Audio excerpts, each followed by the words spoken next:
Hello അസ്സലാമലൈക്കും, welcome back to Rinees world. അപ്പം നമ്മൾ വന്നിട്ടുള്ളത് പാനൽ കുർത്തീൻ്റെ ഡീറ്റെയിൽ ആയിട്ടുള്ള ഒരു വീഡിയോ ഉൾപ്പെടുത്തിക്കൊണ്ടാണ് കേട്ടോ.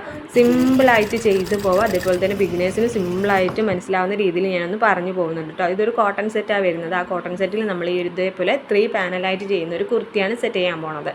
അപ്പോൾ സിമ്പിളായിട്ട് ഞാനൊരു ഡ്രോയിങ് വരച്ചിട്ടുണ്ട്. ഈ ഒരു രീതിയിലാണ് നമുക്കൊരു ഫ്രണ്ടിൽ ആ ഒരു സെൻറ്ററിൽ ആ നെക്കിൻ്റെ പോർഷനിൽ വരുന്ന ഒരു കട്ടിങ് മാത്രമേ ഉള്ളൂ കേട്ടോ 3 പാനലായിട്ട് വരുന്നുള്ളൂ. കാരണം 4 ഇഞ്ച് നെക്കിൻ്റെ അവിടെയും താഴത്തേക്ക് ഒരു 8 ഇഞ്ചും മാർക്ക് ചെയ്ത് കഴിഞ്ഞാൽ നമ്മൾ ഒറ്റ കട്ടിങ്ങിൽ തന്നെ നമ്മൾ സിമ്പിളായിട്ട് നമ്മളെ പാനൽ കുർത്തി റെഡിയാക്കി എടുക്കാൻ പറ്റും. ഒരുപാട് കട്ടിങ്ങും കാര്യങ്ങളൊന്നും ഇല്ല കേട്ടോ. 3 പാനലായിട്ടാണ് വരുന്നത്. പിന്നെ നമ്മുടെ സ്ലീവിൻ്റെ മെഷർമെൻറ്റും ലെങ്ത്ത് അങ്ങനെയുള്ള കാര്യങ്ങളൊക്കെ ജസ്റ്റ് ഒന്ന് ഞാൻ മാർക്ക് ചെയ്ത് കൊടുത്തിട്ടുണ്ട്. അപ്പോൾ അതൊന്ന് ശ്രദ്ധിച്ചാൽ മതി, വേറെ കാര്യങ്ങളൊന്നുമില്ല. നമ്മളെങ്ങനെ കട്ട് ചെയ്യേണ്ടതെന്ന് ജസ്റ്റ് ഒരു ഡ്രോയിങ് ചെയ്യുക, എന്നിട്ട് നമ്മൾ കട്ട് ചെയ്തെടുക്കുക. അപ്പം നമ്മൾ നോർമൽ എല്ലാ കുർത്തീസും കാര്യങ്ങളൊക്കെ ചെയ്യുന്ന പോലെ തന്നെ ഞാൻ ക്ലോത്ത് ഇവിടെ 4ആയിട്ട് ഫോൾഡ് ചെയ്തെടുത്തിട്ടുണ്ട്. അതിനുശേഷം നമുക്ക് എത്രയാണ് വേണ്ടത് ലെങ്ത്ത്, ആ ലെങ്ത്ത് നമ്മൾ മാർക്ക് ചെയ്തെടുക്കുക. 45 അല്ലെങ്കിൽ 46 38 എത്രയാണോ നമുക്ക് വേണ്ട ലെങ്ത്ത്, ആ ലെങ്ത്ത് നമ്മൾ മാർക്ക് ചെയ്തെടുക്കുക. അതിനുശേഷം നമുക്ക് വേണ്ടത് ഒരു 4 ഇഞ്ച് നമ്മൾ മാർക്ക് ചെയ്തെടുക്കുക. നിങ്ങൾ കാണുന്നുണ്ടോ, 4 ഇഞ്ച് നമ്മൾ ആ ഒരു നമ്മൾ നെക്കിൻ്റെ ഒക്കെ ആ ഭാഗമില്ലേ, നെക്കൊക്കെ നമ്മൾ മാർക്ക് ചെയ്യുന്ന ആ പോർഷനിൽ നമ്മൾ 4 ഇഞ്ച് മാർക്ക് ചെയ്തെടുത്തിട്ടുണ്ട്. താഴത്ത് നമ്മൾ 8 ഇഞ്ചാണ്, അതിൻ്റെ ഇരട്ടി, 4ൻ്റെ ഇരട്ടി ഒരു 8 ഇഞ്ചാണ് നമ്മൾ കൊടുത്തിട്ടുള്ളത്. കുറച്ചും കൂടി തടി കാര്യങ്ങളൊക്കെ ഉള്ളവർക്കാണെങ്കിൽ 10 ഇഞ്ച് വരെ താഴത്തേക്ക് വരെ കേട്ടോ. ഞാനിവിടെ കറക്റ്റായിട്ട് ആ ഒരു വൃത്തിയിൽ വരുന്നുണ്ടെങ്കിൽ 8 ഇഞ്ച് ധാരാളമാണ് കേട്ടോ. 10 ഇഞ്ചൊക്കെ ആകുമ്പോൾ കുറച്ച് ലൂസായി കിടക്കാനൊക്കെ ചാൻസ് ഉണ്ട്. അപ്പം ഞാനിവിടെ 4 ഇഞ്ച് മുകളിൽ മാർക്ക് ചെയ്ത് 8 ഇഞ്ചാണ് താഴത്തേക്ക് കൊടുത്തിട്ടുള്ളത്. അപ്പോൾ ഒരു 17 ഇഞ്ച് ഇവിടുന്ന് മുകളിൽ നിന്ന് 17 ഇഞ്ച് എന്നാണ് പിന്നെ നമ്മൾ ആ ഒരു താഴത്തേക്ക് ഒരു 8 ഇഞ്ച് വീതി നമ്മൾ കൊടുക്കുന്നത് കേട്ടോ. അതായത് നമ്മൾ മുകളിൽ നിന്ന് ആ ഒരു 17 ഇഞ്ച് വരെയാണ് 4 ഇഞ്ച് ഇങ്ങനെ മാർക്കിങ് കൊടുത്തിട്ട് പിന്നെ നമ്മൾ കുറച്ച് വീതിയിൽ ഇങ്ങനെ 8 ഇഞ്ചിലേക്ക് ഇങ്ങനെ പോകുമ്പോൾ കുറച്ച് വീതിയിലാണ് നമ്മൾ വരച്ച് പോവുക. ഓക്കെ, മനസ്സിലായില്ലേ? നമ്മൾ മുകളിൽ നിന്ന് ഒരു 17 ഇഞ്ച് ലെങ്ത്ത് വരെ നമ്മൾ 4 തന്നെയാണ് വരിക. പിന്നെ അവിടുന്ന് കുറച്ച് വീതി കൂടി നമ്മൾ 8 ഇഞ്ചിലേക്ക് അങ്ങനെ മാർക്ക് ചെയ്ത് പോവുകയാണ്. അപ്പോൾ ഇത്രയേ ഉള്ളൂ. ഈ ഒരു കട്ടിങ് കഴിഞ്ഞാൽ നമ്മുടെ പാനൽ കുർത്തീൻ്റെ എല്ലാ സംഭവങ്ങളും കഴിഞ്ഞിട്ടോ.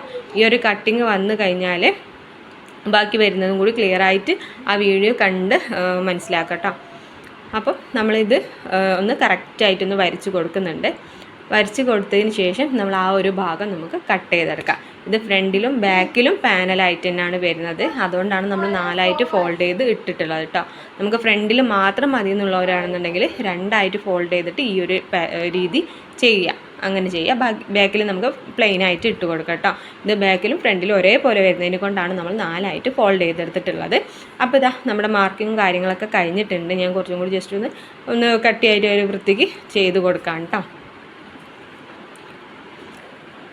അപ്പോൾ അതങ്ങനെ കറക്റ്റായിട്ട് വരച്ച് കൊടുക്കുക, എന്നിട്ട് കട്ടിങ് കൊടുക്കുക കേട്ടോ. അപ്പോൾ നമ്മൾ എപ്പോഴും ഒരേ പാറ്റേണിൽ കുർത്തീസും കാര്യങ്ങളൊക്കെ ഇടുന്നവരാണെന്നുണ്ടെങ്കിൽ സിമ്പിളും അതേപോലെ തന്നെ നല്ലൊരു ഭംഗിയും കൊടുക്കുന്ന ഒരു കട്ടിങ്ങും അതേപോലെ തന്നെ ഒരു ഡിഫറെൻറ്റ് സ്റ്റൈൽ കൊടുക്കുന്ന ഒരു പാറ്റേണും കൂടിയാണ് ഈ ഒരു പാനൽ. അതിപ്പം കുറച്ചും കൂടി ട്രെൻഡിങ്ങിൽ വരുന്നുണ്ട് ഈ പാനലും. അതേപോലെ തന്നെ അതിനൊരു സ്ട്രൈറ്റ് പാനൊക്കെ കൊടുക്കുമ്പോൾ കുറച്ചും കൂടി ഭംഗി കാര്യങ്ങളൊക്കെ വരുന്നുണ്ട്. അപ്പം മസ്റ്റായിട്ടൊന്ന് ചെയ്ത് നോക്കാം, ട്രൈ ചെയ്ത് നോക്കാം കേട്ടോ. അപ്പോൾ ഇതാ നമ്മൾ അത് കട്ട് ചെയ്യാം. നമ്മൾ ആ 4 ഇഞ്ച് മാർക്ക് ചെയ്ത് കൊടുത്ത് നമുക്കങ്ങനെ കട്ടിങ് കൊടുക്കാം കേട്ടോ. അപ്പോൾ ഇതാ നമ്മൾ ഇതേ രീതിയിലാണ് നമ്മൾ കട്ട് ചെയ്ത് പോവുക. കണ്ടോ, 4 ഇഞ്ച് നമ്മൾ 17 ഇഞ്ച് വരെ 4 ഇഞ്ച് പോയിട്ട് അവിടുന്ന് താഴത്തേക്ക് വരുന്ന സമയത്ത് കുറച്ച് വീതി കൂടി 8 ഇഞ്ചിലേക്ക് നമ്മളങ്ങനെ സ്ട്രെയിറ്റ് ആയിട്ടൊന്ന് വരച്ച് കൊടുക്കുകയാണ് ചെയ്തിട്ടുള്ളത്. ഈ രീതിക്ക് തന്നെ നമ്മൾ കട്ട് ചെയ്തെടുക്കുക. ഇങ്ങനെ കട്ട് ചെയ്യുന്ന സമയത്ത് ഇതാ ഈ ഒരു രീതിയിലാണ് നമുക്ക് നിവർത്തുമ്പോൾ കിട്ടുക കേട്ടോ. അതായത് നമ്മൾ 2ആയിട്ട് ഫോൾഡ് ആണല്ലോ, ബാക്കിലേക്കും ഫ്രണ്ടിലേക്കാണ് അത് വരുന്നത്. ഈ ഒരു രീതിയിലായിരിക്കും നമുക്ക് ഉണ്ടാവുക. 4 ഇഞ്ചിൽ നമ്മൾ മാർക്ക് ചെയ്തിട്ട് കട്ട് ചെയ്ത് കൊടുത്തത് ഈ ഒരു വീതിക്കാണ് ഉണ്ടാവുക. താഴത്തേക്ക് വരുമ്പോൾ കുറച്ചുകൂടെ വീതിയിലായിട്ടാണ് ഈ ഒരു 2 എണ്ണം വരുന്നത്. ഓക്കെ, അപ്പം ഇങ്ങനെയാണ് വരുന്നത് കേട്ടോ. അപ്പോൾ ഇനി ബാക്കിയുള്ളത് എങ്ങനെയാണ് ഇതിലേക്ക് വരുന്നതെന്ന് വെച്ചാൽ, നമുക്ക് ബാക്കി ഇങ്ങനെ കട്ടാക്കിയിട്ടുള്ള സംഭവമില്ലേ, ഈ കട്ടാക്കിയതിൻ്റെ വീതി ഇല്ലാത്ത ഭാഗമാണ് നമുക്ക് മുകളിലേക്ക് വരുന്നത്. വീതി ഇല്ലാത്തത് മുകളിലേക്കും വീതി ഉള്ളത് താഴത്തേക്കും ആയിട്ടാണ് നമ്മൾ അറ്റാച്ച് ചെയ്തെടുക്കേണ്ടത്. ഈ അറ്റാച്ച് ചെയ്യുന്ന സമയത്ത് അതൊന്ന് ശ്രദ്ധിച്ചാൽ മതി. നമ്മൾ ഈ ഒരു ക്ലോത്ത് എടുക്കുന്ന സമയത്ത് വീതി ഇല്ലാത്ത ഭാഗം നമ്മുടെ നെക്കിൻ്റെ അവിടത്തേക്ക് ഫ്രണ്ടിലേക്ക് അല്ലെങ്കിൽ മുകളിലേക്കാണ് ആ വീതി ഇല്ലാത്ത ഭാഗം വരുന്നത്. അവിടത്തേക്കാണ് നമ്മൾ പിന്നെ ബാക്കിയുള്ളത് കട്ട് ചെയ്തതും കൂടി ഇതിലേക്ക് അറ്റാച്ച് ചെയ്യുമ്പോൾ വരാം. അതൊന്ന് ശ്രദ്ധിക്കുക. ഞാൻ പറയുമ്പോൾ കുറച്ചും കൂടി കൺഫ്യൂഷൻ ആകാൻ ചാൻസ് ഉണ്ട്. അപ്പം വീഡിയോ ഒന്ന് നന്നായിട്ട് കണ്ടാൽ മനസ്സിലാവും കേട്ടോ. അപ്പോൾ നമ്മൾ കട്ടിങ് കഴിഞ്ഞിട്ടുണ്ട്. ഫസ്റ്റത്തെ ആ ഒരു പാനൽ നമ്മൾ കട്ട് ചെയ്തിട്ട് ബാക്കി വരുന്ന പോർഷനാണ് ഇങ്ങനെ കിടക്കുന്നത്.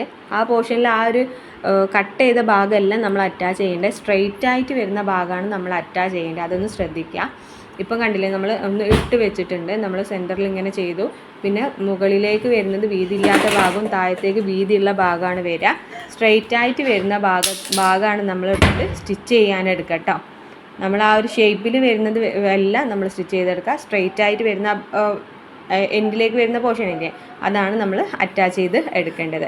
അതൊക്കെ അറ്റാച്ച് ചെയ്തതിന് ശേഷം നമ്മൾ നോർമൽ നമ്മൾ കുർത്തിക്ക് എടുക്കുന്ന പോലെ മെഷർമെൻറ്റും കാര്യങ്ങളും എടുക്കുക. നെക്ക് മാർക്ക് ചെയ്യുക, ഷേപ്പ് മാർക്ക് ചെയ്യുക. എന്നിട്ട് നമ്മൾ ആ ഒരു കുർത്തി സ്റ്റൈലിൽ തന്നെ നമ്മൾ വരച്ചിട്ട് കട്ട് ചെയ്തെടുക്കുക. പിന്നെ നോർമൽ നമ്മൾ ചെയ്യുന്ന പോലെ സിമ്പിളായിട്ട് ചെയ്തെടുക്കാൻ പറ്റാവുന്ന മെത്തേഡാണ്. ആ പാനൽ കട്ട് ചെയ്യുന്നത് മാത്രം ഒന്ന് ശ്രദ്ധിച്ചാൽ മതി. അതേപോലെ തന്നെ അത് അറ്റാച്ച് ചെയ്യുന്നതും കൂടി ഒന്ന് ശ്രദ്ധിച്ചാൽ നമുക്ക് അടിപൊളി ഒരു പാനൽ കുർത്തി സ്റ്റിച്ച് ചെയ്യാൻ പറ്റും കേട്ടോ. അപ്പം നിങ്ങളും ട്രൈ ചെയ്ത് നോക്കുക. ട്രൈ ചെയ്യുമ്പോൾ ഡീറ്റെയിൽ ആയിട്ട് ആ വീഡിയോ ഒന്ന് കണ്ട് മനസ്സിലാക്കിയിട്ട് ചെയ്ത് പഠിക്കുക കേട്ടോ. അപ്പോൾ ഇഷ്ടപ്പെട്ടാൽ ലൈക്ക് ചെയ്യാനും ഷെയർ ചെയ്യാനും കമൻറ്റ് ചെയ്യാനൊന്നും മറക്കണ്ട. അപ്പോൾ നല്ല നല്ല വീഡിയോസായിട്ട് വീണ്ടും വരട്ടെ. അപ്പോൾ താങ്ക് യു ഫോർ വാച്ചിങ്.